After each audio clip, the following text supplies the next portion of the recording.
Donation का जो शिविर रखा है। आजकल क्या होता है कि कोई भी ऐसे ट्रॉमा होता है, कोई भी जरूरत होती है। भारत में देखा जाए तो भारत में एनीमिया, जिसको हम खून की कमी बोलते हैं, महिलाओं में बड़ा कॉमन है। तो हर व्यक्ति को आपातकाल में खून की जरूरत पड़ती है। तो जो भी आप लोग ब्लड बैंक आयोजन करा रहे हो, ये जो ब्लड आप यहाँ से ले जाते हो, जो भी हॉस्पिटल में जाता है, आपको एक कार्ड भी इश्यू करते होंगे ताकि आपको उस कार्ड की मदद से आपातकाल में आपको ब्लड उपलब्ध हो जाए। मैं आपको ब्लड जो डोनेट कर रहे हैं उससे संबंधित कुछ जानकारी आपको देना चाहता हूं। मैं भाई बहुत सारे लोगों के अंदर ये रहता है कि जैसे हम बोलते हैं किसी को कि भाई ब्लड देना पड़ेगा, तो सामने वाला डर जाता है। उसको लगता है अगर मैं ब्लड दे दूंगा तो मैं बीमार हो जाऊंगा या फिर मेरे साथ कुछ गलत हो जाएगा। बाकी ये बहुत नॉर्मल प्रोसेस है। ब्लड जो हमारे शरीर में बनता है, वो जो बड़ी बड़ी हड्डियां होती है उसको बोलते हैं बोन मेरो। जैसे ये स्टेर्नम हड्डियां होती है, जो अपनी फीमर हड्डियां होती है, इससे ब्लड का जनरेशन होता है। तो जैसे ही आपने ब्लड दिया, एक बार में जो हम ब्लड देते हैं वो 350 ml हम लेते हैं। एक यूनिट जिसको आप बोल रहे हो 350 ml यूनिट हम लेते हैं। तो यदि किसी आदमी का मान लो ब्लड है जिसकी जैसे 8 है, तो हम एक बार जब उसके ब्लड 1 यूनिट चढ़ा देते हैं तो उससे उसका 1 बढ़ जाता है। भाई अगर आपको जैसे आपको थोड़ा आइडिया होना चाहिए कितने से कितना बढ़ता है। और जैसे हमारे शरीर से 300 जैसे 1 यूनिट ब्लड निकल गया, तो हमारी जो बोन मेरो है उसको हमारे बोन मेरो को संकेत मिलते हैं कि भाई ब्लड शरीर में कम हुआ है, तो वो रीजनरेट करने लग जाती है।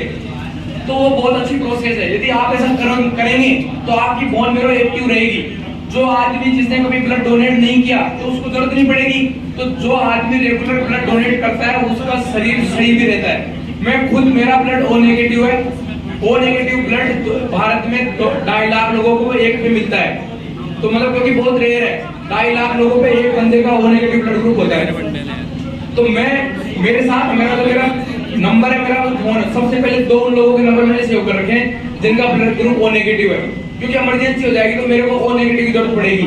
तो आपका भी ब्लड ग्रुप सबको पता होना चाहिए, क्योंकि इमरजेंसी में किसको पता क्या ब्लड ग्रुप है। और कोई बहुत ट्रॉम हो जाए, ब्लड बह जाए, तो उसमें ब्लड चढ़ाना पड़ता है। अपना जो पर्स रहता है, आईडी रहता है, उसमें ब्लड ग्रुप का जरूर ध्यान रखें। ये 2 चीजों के लिए जरूरी हो जाता है। तो आपको खुद के लिए, यदि आपको किसी दोस्त को जरूरत पड़ी है, आपको पता ही नहीं मेरा ब्लड ग्रुप क्या है, और यदि कहीं जरूरत पड़ती है अपने रिश्तेदारी में ब्लड की, तो आप हमेशा तैयार रहें।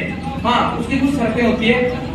आपका वजन ठीक होना चाहिए, आपको कोई बीमारी नहीं होनी चाहिए, आपने 3 महीने पहले ब्लड डोनेट नहीं किया होना चाहिए, क्योंकि ये पूरा रिकवरी करने में बॉडी को इतना टाइम लग जाता है। बाकी मेरा एक जूनियर है डॉक्टर पीयूष जैन करके, उसने अभी तक 25 या 30 बार ब्लड डोनेट किया है। तो मैंने एक वीडियो, हमारा जो यूट्यूब है doctor on door YouTube channel, उसमें एक वीडियो डाल, उससे डलवा रखा है मैंने। मेरे जो हमारा यूट्यूब चैनल हमने बना रखा है, उसमें मैं चाहता हूँ कि उस क्षेत्र के जो एक्सपर्ट लोग हैं वो आपको उसके बारे में बताएं। तो उस बंदे ने 25 से 30 बार ब्लड डोनेट कर रखा है। और वो एक हमारा जो कॉलेज है, मैं जोधपुर मेडिकल कॉलेज से पास आउट हूँ, तो हमारा एक सीनियर थे मित्तल थे, उनकी कोई ऐसे एक्सीडेंट से मतलब एक्सपायर हो गए। तब से हमने स्टार्ट किया था, एक फाउंडेशन स्टार्ट किया था। तो वो जो डॉक्टर पीयूष जैन अभी इसमें जयपुर में ESI जो हॉस्पिटल है सोडाला में, वहाँ पे वो कार्यरत है, सर्जन है, हमारे जूनियर भी है। तो वो उसने एक वीडियो डाल रखा है इसके बारे में। जो हमारा यूट्यूब चैनल पे आप जाओगे ना, तो एक रक्तदान दिवस भी आता है हर साल। जैसे ब्लड डोनेशन को मोटिवेट करने के लिए या लोगों को जागरूक करने के लिए हर महीने में, हर दिन नए दिवस मनाए जाते हैं, ताकि लोगों को थोड़ी स्वास्थ्य के प्रति जागरूकता फैले। तो आप अगर कोई ज्यादा उसके बारे में जानकारी लेना चाहते हो ब्लड के बारे में, क्योंकि वो मैं 5-6 बार कर चुका हूँ अभी तक, वो आदमी 25 से 30 बार कर चुका है, तो वो ज्यादा उसको पता है चीजों, क्योंकि उसने खुद फील भी किया होगा। तो ऐसी चीजें नहीं है। ब्लड के बारे में थोड़ा सा नॉलेज अपने को होना चाहिए कि ब्लड में 2 चीजें होती है। एक तो होता है ब्लड में सेल्स होती है, RBC, WBC, प्लेटलेट्स, और एक होता है प्लाज्मा। कई बार आपने देखा होगा डेंगू एक बीमारी होती है, डेंगू फीवर। तो डेंगू का क्या होता है, डेंगू प्लेटलेट्स पे वो एक्ट करता है, वो अपनी प्लेटलेट्स को कम कर देता है।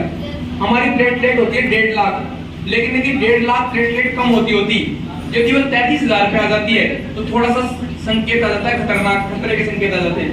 लेकिन यदि वो 10,000 से कम आ गई, तो फिर क्या होता है, शरीर में प्लेटलेट का काम होता है ब्लड का थक्का जमाना। तो ब्लड का थक्का जमता नहीं है, ब्रेन में ब्लीड हो जाता है, कई बार शरीर में, नाक में या कहीं से भी ब्लीड शुरू हो जाता है अपने आप। तो बहुत कई बार डेंगू में आपने सुना होगा कि पेशेंट एक्सपायर हो जाता है। तो नया अच्छे जवान कोई भी, क्योंकि डेंगू किसी को भी हो सकता है, तो इसलिए अपने को उसमें प्लेटलेट देते हैं हम।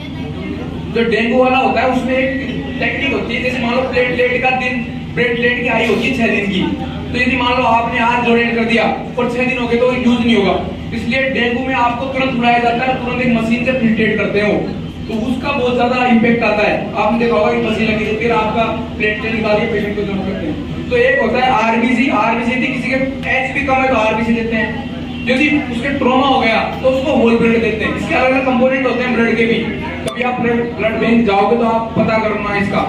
और एक और चीज जो लास्ट में बताऊंगा, एक जो नई तकनीकी आई है वो है प्लेटलेट रिच प्लाज्मा। आजकल क्या होता है, किसी के हेयर लॉस हो गया या किसी के मान लो दर्द कंधे में या इसमें घुटने में, तो एक नई तकनीक आई है, उसमें क्या करते हैं, खुद का ब्लड निकालते हैं, 10 से 15 ml ब्लड हम निकालते हैं, एक मशीन हम सेंट्रीफ्यूज करते हैं, उसको घुमाते हैं जैसे अपन दही निकालते हैं गाँव में, ऐसे घुमाते हैं, और उसमें से सेल्स हम निकाल देते हैं, आरबीसी डब्ल्यूबीसी, प्लेटलेट रखते हैं और प्लाज्मा रखते हैं, तो इसको बोलते हैं प्लेटलेट रिच प्लाज्मा, पीआरपी।